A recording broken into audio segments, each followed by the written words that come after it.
നമ്മുടെ ഈ MC റോഡിൽ അടൂർ ബൈപ്പാസ് വഴി പോയിട്ടുണ്ടോ? പോയിട്ടുണ്ട്. അത് അവിടെ മുഴുവൻ ഫുഡ് സ്ട്രീറ്റ് ഉള്ള ഒരു സ്ഥലത്തോടെ ഞാൻ ഇടയ്ക്ക് രണ്ട് സൈഡിലും എനിക്കൊരു അത്ഭുതം തോന്നി. ഇത് അടൂര് പോലെ ചെറിയ പട്ടണത്തിൽ ഇങ്ങനെ ഒരു പരിപാടി ഉണ്ടോ എന്നുള്ള എനിക്കൊരു അത്ഭുതമായി തോന്നി. ചെറിയ പട്ടണമൊന്നുമല്ല, നമ്മുടെ നാട്ടിൽ നിന്നൊക്കെ രാത്രിയിലൊക്കെ എല്ലാവരും കഴിക്കാൻ പോകുന്നത് ഈ അടൂരിലോട്ട്. ഞങ്ങളും പോകാറുണ്ട് ഇടയ്ക്ക്.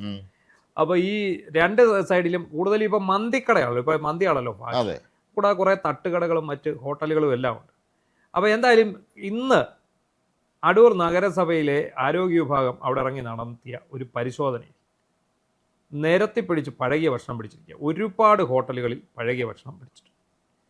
ഇത് കഴിഞ്ഞ തവണ, അതായത് ഇപ്പോഴിരിക്കുന്ന അടൂർ നഗരസഭ ഭരിക്കുന്നത് കോൺഗ്രസ്സാണ്.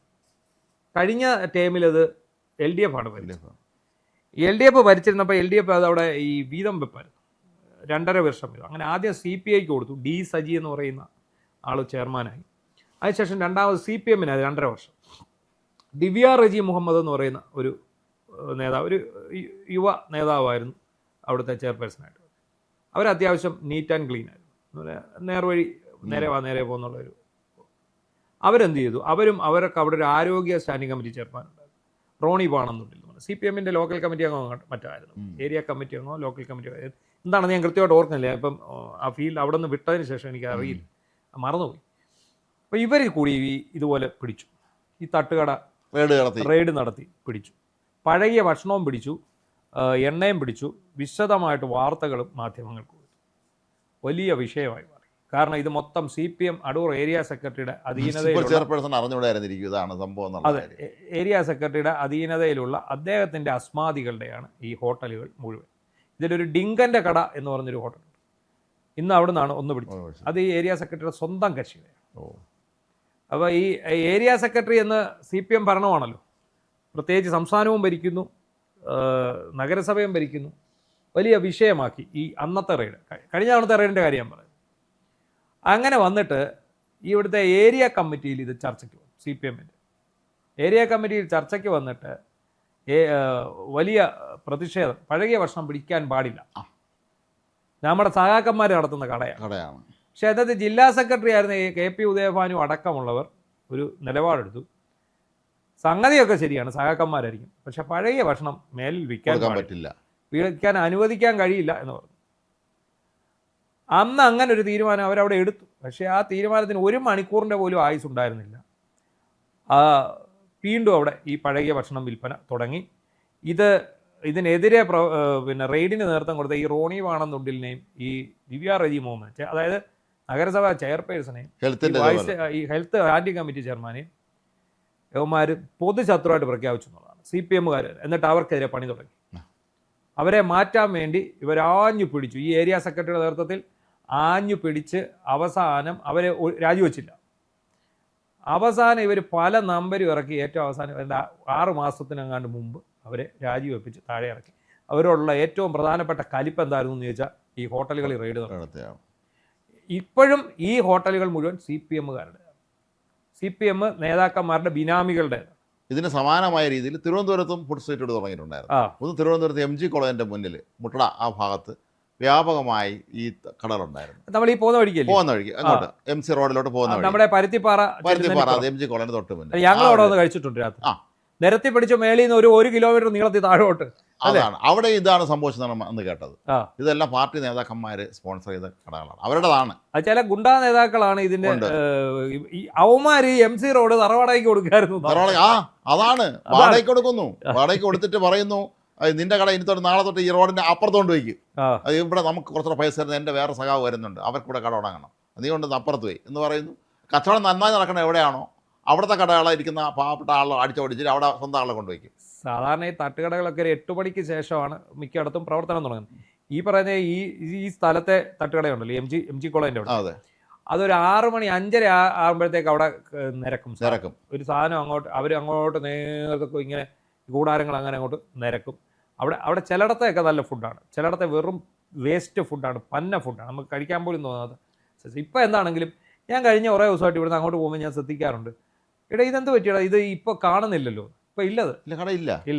ഇതുപോലെയാണ് തിരുവനന്തപുരം യൂണിവേഴ്സിറ്റി കോളേജിൻ്റെ മുന്നിൽ പെട്ടെന്ന് അപ്രതീക്ഷിതമായി തുടങ്ങിയതാണ്.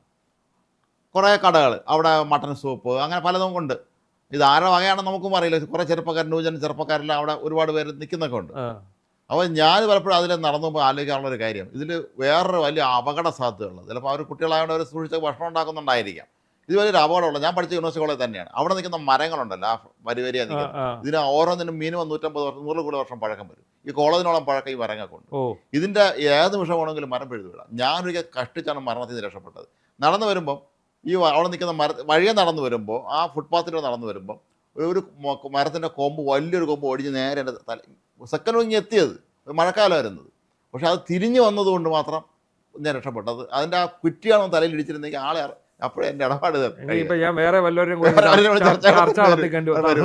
അപ്പോൾ ഇത് ശരിക്കും പറഞ്ഞാലും വി രാജേഷ് അന്ന് ഈ ഒരു തീരുമാനം എടുക്കുമ്പോൾ ഞാനത് മനസ്സിൽ ആലോചിച്ചു, ഇങ്ങനെ ഒരു അപകട സാധ്യത അവിടെ ഉണ്ട്. അത് ഒരുപക്ഷെ പറഞ്ഞ് ചിന്തിച്ച് കാണില്ല. ഈ മരങ്ങൾ അപകട ഭീഷണി ഉയർത്തുന്നതാണ്. ഈ അടൂരിൽ പ്രധാനമായിട്ടും ഇന്ന് റെയ്ഡ് നടത്തിയ കടകളുടെ പേര് നമ്മൾ പറയേണ്ടതായിട്ടുണ്ട്. അത് ഒന്ന് നോക്കിക്കോട്ടെ. അടൂർ ബൈപ്പാസ് കേന്ദ്രീകരിച്ചിട്ടാണ് അതായത് പിടിച്ചിരിക്കുന്നത്. Hotel Rajdhani, SN hotel, sunrise hotel, Olappanthal, big mouth hotel, Pazhankanjikkada, Al Razi, holy cross ഹോസ്പിറ്റലിലെ കാൻറ്റീൻ, ഡിങ്കൻ്റെ തട്ടുകട. അതായത് 50 കിലോഗ്രാം പഴകിയ മീൻ, ദിവസങ്ങൾ പഴക്കമുള്ള എണ്ണ, മറ്റ് ഭക്ഷ്യവസ്തുക്കൾ. ഇവിടെ ഇവർ ഈ ഉണ്ടാക്കുന്ന എണ്ണ കണ്ടാൽ നമ്മൾ ക്രൂഡ് ഓയിലാണത്. ക്രൂഡ് ഓയിൽ അതായത് എനിക്ക് തോന്നുന്നു ഒരു മാസം 1-ാം തീയതി തുടങ്ങുന്ന എണ്ണ എനിക്ക് തോന്നുന്നു ആ മാസം 31-ാം തീയതി വരെ ചിലപ്പോൾ ഇത് ഉപയോഗിച്ചെന്ന് വരും. പല ഹോട്ടലുകളിൽ കരി ഓയിലാണ്.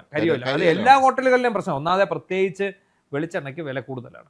അതിപ്പോൾ തന്നെ ഈ പിന്നെ ഉള്ളത് ഈ സൺഫ്ലവർ ഓയിൽ എന്ന് പറയും. ഇതിന് മാത്രം സൺഫ്ലവർ എവിടെ നിന്ന് കിട്ടുന്നു നമുക്കറിയില്ല. ഇതെല്ലാം മായമാണ്. സൺഫ്ലവർ വെച്ച് ഓയിൽ ഉണ്ടാക്കണമെങ്കിൽ വലിയ പാടാണെന്നാണ് പറയുന്നത്. അപ്പോൾ ഇതിനകത്ത് മൊത്തം ഈ പാം ഓയിൽ എന്നും പറഞ്ഞ് വരുന്ന സാധനം എന്താണെന്ന് നമുക്കറിയില്ല. ഏതാണ്ടൊക്കെ വൃത്തികെട്ട എണ്ണയാണ് ഇത് മുഴുവൻ. അല്ല, മാത്രമല്ല ഇതിൽ എനിക്ക് വളരെ വിചിത്രം തോന്നുന്ന ഇവരുടെയൊക്കെ ഒരു ഡിഷാണ് കാന്താരി ചിക്കൻ, കാന്താരി പോത്ത് ഫ്രൈ. ഇങ്ങനെ പറഞ്ഞത് ഈ കാന്താരി ഉള്ളത് എൻ്റെ നിലവിൽ എൻ്റെ വീട്ടിൽ പേര് മാത്രമേ ഉള്ളൂ. അതാണ് ഞാൻ ആലോചിക്കുന്നത്. അവിടെ കാന്താരി മുളകുണ്ട്, കാന്താരി ഉണ്ട്. പക്ഷേ കാന്താരി നമുക്കറിയാം വളരെ ചെറിയ മുളകാണ്. ഒരു 2-3 കാന്താരി ചെടിയും നമ്മൾ പറിച്ചെടുത്താൽ ഒരു അത്യാവശ്യം തിരക്കായില്ലാത്ത കറി വയ്ക്കാൻ വേണ്ടി കാന്താരി കിട്ടുള്ളൂ. ഇവർക്ക് ദിവസവും കാന്താരി എവിടെ നിന്ന് കിട്ടുന്ന ഒരു പിടിയും കിട്ടും. അത് പേര് മാത്രമേ ഉള്ളൂ, അത്രേ ഉള്ളൂ. അതിൽ മാത്രമേ ഉള്ളൂ. ഈ അടൂരിൻ്റെ ഒരു കഥ, ഇത് സഖാക്കന്മാരുടെ കടയായിരുന്നു. അതുകൊണ്ട് തന്നെ ഇന്ന് റെയ്ഡിന് ചെന്നപ്പോൾ ഇവന്മാർ ബലം പിടിക്കാൻ വന്നു, തടയാൻ ശ്രമം നടത്തി. പക്ഷേ അവിടുത്തെ ആരോഗ്യ വിഭാഗം കൃത്യമായിട്ട് തന്നെ കാര്യങ്ങൾ പിടിച്ചു. എല്ലാ ഹോട്ടലുകളുടെയും പേര് അപ്പോൾ തന്നെ മാധ്യമങ്ങൾക്ക് കൊടുത്തു. പിടിച്ച എണ്ണയുടെയും മറ്റു സാധനത്തിൻ്റെയും എല്ലാം ഈ വീഡിയോസും എല്ലാം എല്ലാവർക്കും കൊടുത്തു, എല്ലാ മാധ്യമങ്ങളും കൊടുത്തു. സഖാക്കന്മാരെല്ലാം ഇപ്പം പതുക്കെ കരയ്ക്ക് കയറിയിട്ടുണ്ട്. പക്ഷേ ഇവന്മാർ ഈ ഉദ്യോഗസ്ഥരെ കായികമായി ആക്രമിച്ചുകൂടായികയില്ല. അത് സാധ്യതയുണ്ട്. കാരണം ഈ മനുഷ്യനെ വിഷം കൊടുത്ത് വന്നിട്ടാലും എനിക്ക് പൈസ ഉണ്ടാക്കണം എന്നുള്ള ഈ അടൂരിലെ CPM എന്ന് പറയുന്ന ഒരു അധോലോകമാണ്.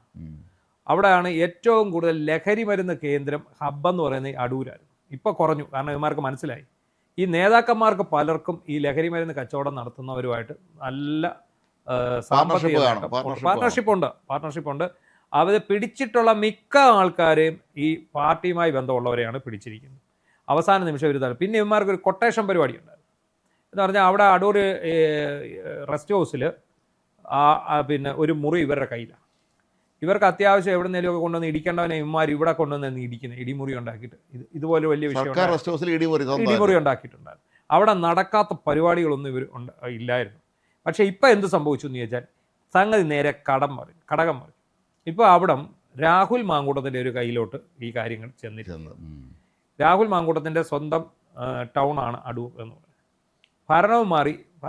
രാഹുൽ പാർട്ടിയിൽ നിന്നും പറഞ്ഞിട്ട് കാര്യമൊന്നുമില്ല. രാഹുലിന് നല്ല സ്വാധീനം പാർട്ടിയിൽ. അങ്ങനെയാണല്ലോ രാജൻ ജോസഫിനെ അവിടെ കൊണ്ടുവന്ന പിള്ളേരെടുത്തിട്ട് പഞ്ഞിക്കിട്ട് വിട്ടത്.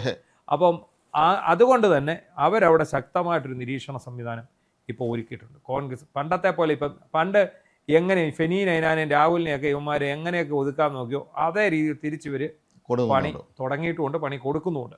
അപ്പം അതിൻ്റെയൊക്കെ ഭാഗമാണ് ഇന്ന് നടന്ന ഈ റെയ്ഡും മറ്റു കാര്യങ്ങളും. ഇത്തരം ഹോട്ടലുകളെ ഒരു കാരണവശാലും വെച്ച് പൊറിപ്പിക്കാൻ പറ്റില്ല. ഇത് മനുഷ്യൻ ഈ ഭക്ഷണം കഴിച്ച് ചത്തിട്ട് കണ്ണു തുറന്നിട്ട് ഒരു കാര്യമില്ല. അല്ല, മാത്രമല്ല ഈ ഹോട്ടൽ എന്നേക്കും അങ്ങ് പൂട്ടിക്കണം. പിന്നെ പൂട്ടിയിട്ടിട്ട് 10 ദിവസം പൂട്ടിയിട്ട് വീണ്ടും ലൈസൻസ് ചെയ്യും. അല്ല, ഇത് കണ്ടിന്യൂസ് ആയിട്ട് റെയ്ഡ് നടക്കണം. അതാണ് വേണ്ടത്. കണ്ടിന്യൂസ് ആയിട്ട് ഇതിന് റെയ്ഡ് നടത്തിയേ പറ്റും. അല്ലെങ്കിൽ ഈ പാവപ്പെട്ട ഇപ്പം ഞാൻ പറഞ്ഞില്ലയോ, കഴിഞ്ഞ ഭരണസമിതി CPM ഭരിക്കുന്ന ഭരണസമിതിയുടെ കാലത്ത് പഴകിയ ഭക്ഷണം വിറ്റ ഹോട്ടലിൽ പിടിച്ചപ്പോഴത്തേക്ക് ഏരിയ കമ്മിറ്റി വരെ വലിയ പ്രക്ഷോഭമായി പഴകിയ ഭക്ഷണം വിൽക്കരുതെന്ന് പറഞ്ഞപ്പോഴും അത് ലംഘിച്ചുകൊണ്ട് വിറ്റു.